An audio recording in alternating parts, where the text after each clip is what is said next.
Good luck lottery losing America, and welcome back to LFC News.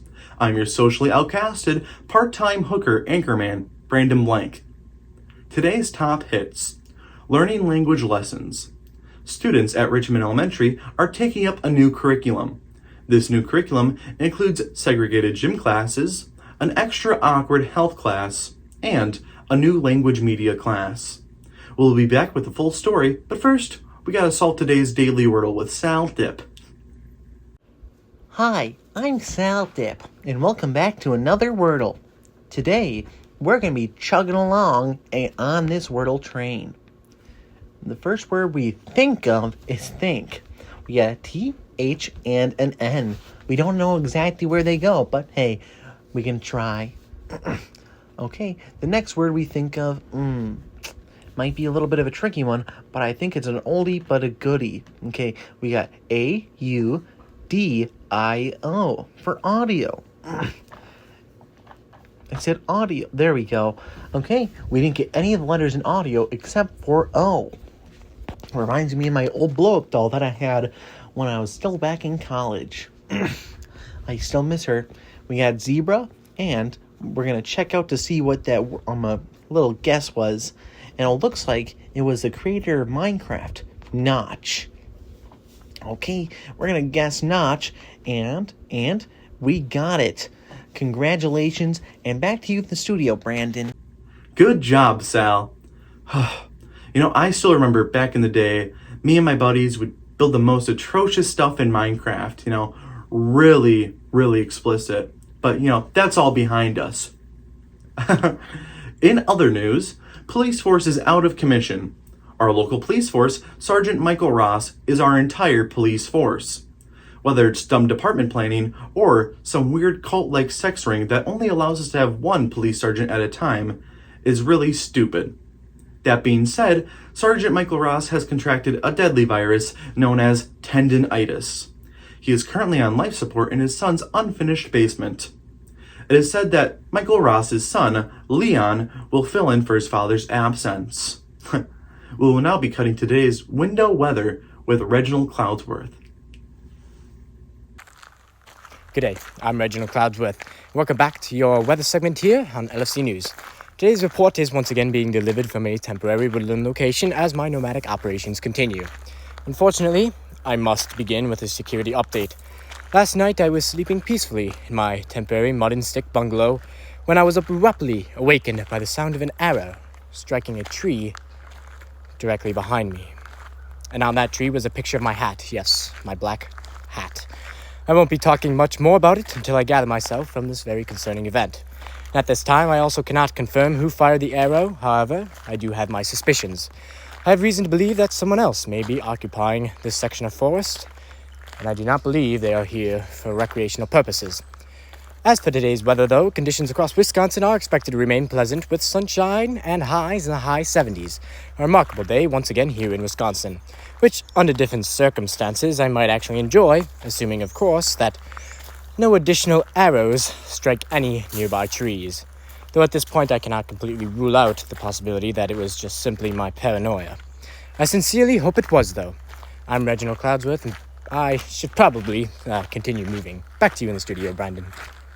Thank you for telling us about your near-death experience, Reginald. I too like to walk on the wild side of life. I often leave my bedroom door unlocked for unexpected visitors to come and cuddle me in my sleep. Anyways, in business news, refreshing treat to beat the heat. Local child, Sally Myers, has opened up her very first lemonade stand. Sally has set up this lemonade stand in hopes of raising funds for a new bike. She picks and hand squeezes every single lemon herself, adding a pinch of salt to make it not so bitter, along with plenty of sugar. Sally is actually so motivated that she bought a permit for her very own lemonade stand, along with a liquor and brown bag license. Sally was confronted by 2 state troopers for selling a cup of lemonade to a sketchy guy in an alley. Sally kept insisting, telling the state troopers that she was just selling lemonade. And if they wanted to see what was on the premises, they were going to need a warrant. How silly. Anyways, the state troopers immediately seized her permit and tore apart her lemonade stand. they found over 2 pounds of cocaine lining the walls of said lemonade stand. Little Sally was placed under arrest and was put into questioning. While in there, Sally stated she was only selling lemonade and that the booger sugar wasn't hers, and would only answer more questions with her lawyer present. Sally is a 10-year-old girl selling lemonade. She's also the leader of the local mob, getting her drug empire shut down by a lemonade stand. Man, I bet that glass sure tastes sweet. We will now be cutting to a new segment called Natural Living with intern no more, KARL Frank. Oi, bitches. It's your boy, KARL Frank. And today, we're coming at you with a nature segment, alright? Blessing your eyes with this stuff, alright? Today, we are on the beautiful Lake Owen in Drummond, Wisconsin. And on today's nature segment, we got one special specimen that wants to say hi. And his name's Blue Gigi. We call him Fred. Say hi, Fred. He said hi. We got a bunch of his friends over here in the live basket, sitting right down yonder. For now, we're gonna put Fred back in the live well.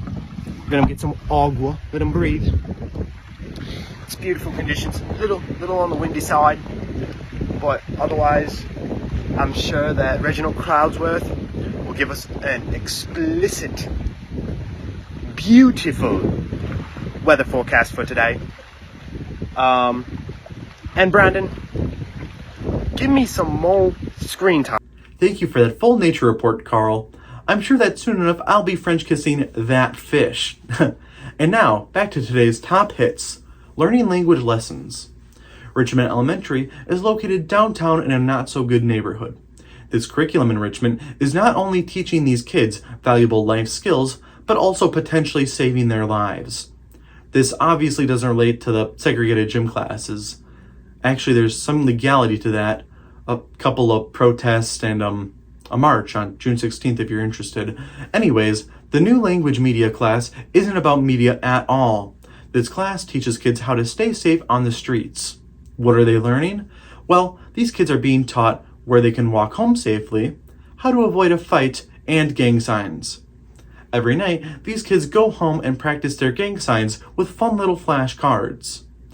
This homework might be a struggle for some, but it teaches the kids that the world is a dark place, and that they need to know these gang signs just in case they wear the wrong color shirt to school. You know, I forgot to wear green on St. Patrick's Day one year, and some guy pinched me. I proceeded to mace him and pummel him while he was on the ground.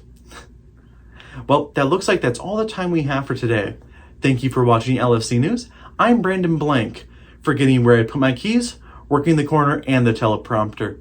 And remember, you're not supposed to eat Tide Pods without a tall glass of bleach.